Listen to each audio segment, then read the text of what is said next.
আমি মারা গেলে আপনি আমার কবরের পাশে আয়সা হলেও একটু দোয়া কইরেন। এক যুগ পরে শুনলেও আইসেন। ভয় পাইয়েন না, তখন আর ভালোবাসার কোনো আবদার করব না। না থাকবো কোনো অভিযোগ, না কোনো অভিমান, শুধু নিঃশব্দ একটা মাটি। আর তার নিচে চাপা পড়ে থাকবে আমার না বলা কথাগুলো। হয়তো তখন মনে পড়বে কখনো আমি কতটা আপন ভেবে আপনার জন্য অপেক্ষা করতাম, কত সহজে নিজের সবটা বিলিয়ে দিতে চেয়েছিলাম শুধু একটু পাশে থাকার আশায়।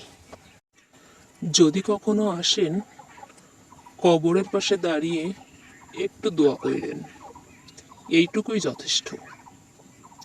কারণ জীবনে তো আপনাকে পাই নাই, মৃত্যুর পরে আপনার দোয়াটা যেন পাই। কলমে তানভীর আহসান।